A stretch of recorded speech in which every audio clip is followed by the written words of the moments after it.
Yo, what's up guys? Welcome back to another video. So as you can see, today I'm doing something a little bit different. So about a week or two ago, I posted a little teaser on my Twitter and asked you guys to try to guess what my new car is.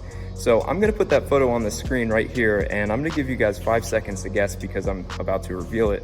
But we had a lot of guesses. Most of them were correct. Some of them were not, but I could see where they could have got their guesses from based on the shape of the car. All right, here it is. All right, guys, so here it is, my 2015 Dodge Charger RT Plus in B5 Blue, my absolute favorite color that these cars come in. I do like Destroyer Gray, I do like Go Mango, I do like Sublime, but B5 Blue has got to be my favorite. And of course, they don't make B5 Blue anymore. It is now Frostbite Blue, I believe. So it's pretty much the same thing. I think it's a little bit lighter, but yeah, so as you can see, it comes with the 20-inch hyper black wheels. I don't know why they're called hyper black, but I forgot to put dressing on the tires, but that's okay. I'll do that before I leave. So yeah, here it is. Just gonna do a quick little walk around for you guys, and then I'll show you the inside, and then we can talk about different mods that I'm going to do to it, and just my plans for this car. So I'm not bashing on the V6. I really liked my 2012 SE, but this is just a whole nother, it's just a whole different thing. Obviously, the Scat Pack guys and the Hellcat guys are going to be like, well, yeah, it's pretty much the V6 to us, but, I love this car. So before we check out the inside, I want to get a light for you guys and show you what kind of condition this paint is in. Now, a lot of people don't really care, but I work at a detail shop. That's actually where I'm at now. By the way, thank you to my boss for allowing me to film in here.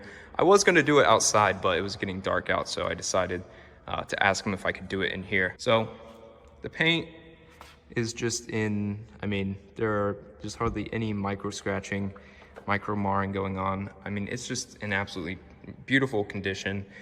Correction on this thing, we're gonna do paint correction. My boss and I is gonna help me with it. And it's just gonna be a quick little polish, and then we can get a ceramic coating on it. But I'm getting ahead of myself. That's something I wanted to talk about in the modification section that I was talking about. So anyways, all right, so here is the inside of the car. As you can see, it has the leather inserts here on the doors. That's because it comes with the leather seats. These are heated and vented leather seats, Napa leather. And the back seats are also leather, and those are heated as well. But I never have any passengers, so it's pretty useless. So the speaker system is the Beats speaker system. I forget what the wattage is. I think it's like 552 watts, I believe. And it does have a subwoofer in the back. So it doesn't sound bad. It definitely sounds better than the 2012 SE sound system. So I can't really complain. As we get inside here, we have our lighting controls, fog lights, just push on it. The steering wheel, I love the steering wheel compared to the 2012. As you can see, it has, you can answer phone calls, it has voice commands. This is, to go through the menu in the gauge cluster, and then we have some cruise control settings, as well as the paddle shifters, which I use pretty much all of the time. So here's the 8-speed transmission shifter. It's a shifter, but it's pretty cool. It does have, all the standard stuff, as well as the manual, quote, manual mode, so you can manually shift between the gears. And then it has the 8.4 Uconnect screen with navigation. So as you can see, it has just under 7,000 miles on it. When I got it, it had about 6,500. So the owner of this car pretty much kept it in a storage unit after the first year of owning it and didn't drive it that much. And he did change the oil regularly every year. So regardless, as soon as I got it, I changed the oil, but it runs just fine. So I am a fan of this gauge cluster here. You have your different menus, a little bit more information here compared to the old Charger I had. But most of them, they're just cool to look at, but they could be used in diagnosing, yeah, that's a word, diagnosing issues with the car. It doesn't show my range right now, but it's not good. So here's the 8.4 screen. You can see all the selections down there. So here's all the controls for the seats, whatever navigation, Uconnect apps. I don't pay for the Uconnect whatever, but this car does have Wi-Fi if you pay for it, but I do not. So here's the controls under the screen. You have parking sensors, sport mode, traction control off, defrost, all that fun stuff. Pretty much things that come in a standard car. The mirror, hey guys, it is auto dimming. So is the driver mirror. It is auto dimming. And those mirrors, by the way, those are heated, which is very useful here in Indiana, especially in the winter. Let's start it up real quick. Yeah, there's my gas mileage, 14 miles to the gallon. Pretty amazing. There it is. And then of course we have the iconic headlights, which I love. I love those, the daytime running lights. All right, let's give it a few revs.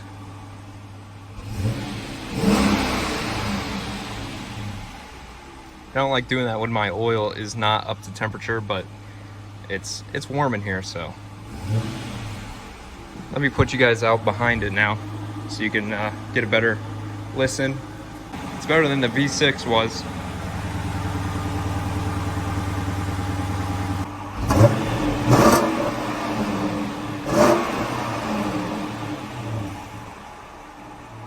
So yeah, not a bad engine. I do need to detail this, get some dressing on it. Now, let's talk about the modifications that I want to do to this car and everything that I want to do to it. So first thing, what's the first thing I want to do to this car? Well, first thing would be to potentially get these holes fixed here. This was an Illinois car, so they have to have a front license plate. And they drill these ugly holes right into the front of the car here, and I just cannot stand it. So I might get this repainted. I don't know exactly. But besides that, the first thing I want to do is get this thing protected. So what that will mean is paint protection film on the front bumper, the headlights, the mirrors, the hood, you know, everything in the front here. Maybe the fenders as well. But most rock chips and stuff and bug gut etchings are going to be in the front bumper and potentially the hood and the mirrors and the headlights. So yeah, we're going to get that. I'm going to get that PPF'd. Eventually I want to upgrade to the SRT bumper and hood. You have to get them together because then it just doesn't match. But then if you get the SRT fender, or not fender, bumper, you have to get the SRT wheel well liners because it won't line up right there. So, I mean, you don't have to, but I want to make sure everything's right. SRT side skirts would be cool. I would get the SRT spoiler. As you can see, it's got the standard Charger spoiler on it. Well, I don't know if these come on the SEs or not. Well, they don't make the SE anymore, the SXT, whatever. But see, the problem is this is a 3-piece spoiler. It's in the quarter panel here, as well as the trunk lid, and then in the other quarter panel. So the SRT spoiler is a 1-piece, and it drills into the trunk lid. But then you'd have to take these out, and there will be 3 holes in your quarter panel. And I mean, I don't know how I feel about that, to be honest. Here's the backup camera. I forgot to show that, or mention that. The car had that. And then also, I want to get a rear valance change. I don't specifically have a problem with these fake exhaust tips. I know a lot of people don't like them. But if you get the police valance, then this is just a open cutout, and I can get some real exhaust tips. There's the parking sensors. That's in terms of looks, okay? None of that helps performance. Now, when it comes to performance, what do I want to do? Well, the first thing would either be the Borla Attack exhaust, which sounds amazing, or it would be the 3.09 limited slip differential. This comes with a 2.62 open diff, and that's geared more for top speed. The 3.09 is geared more for off-the-line speed. And I've seen that a couple of, a few tenths of a second might be shaved off getting that 3.09 LSD. So we're gonna have to look into that. That's about $600 to $800, I believe. Now the exhaust, the catback exhaust system is actually more expensive than a differential. The Borla Attack, is it Corsa Attack? No, it's definitely Borla. So anyways, I think that is going to really be it for this car. I really don't know what else to show you guys. I will put in a little clip of me doing a 0 to 60. I don't know if I was full throttle or not. I might have just been trying not to. Oh, one more thing about the interior. The floor mats, those did not come with the car. The floor mats that it came with are actually in the trunk here. I bought those. Those were about $100. They are OEM, but there are the floor mats, and there's the Beats subwoofer cargo net that I still haven't put on. Well, that's all I can think of pretty much of, you know, when it comes to showing you guys around this car. I'll definitely make more videos on this. Just go ahead and let me know what kind of videos you like to see of this car, guys. All right, guys, that's pretty much all I can really think of, like I said. So, hope you guys liked it. I mean, you know, it's just, I made a video when I got my first car, so I figured I'd make a video now that I got, how I sold that and got this one. All right, guys, well, that's gonna be it for this video. Hope you enjoyed, and as always, I will see you guys in the next one.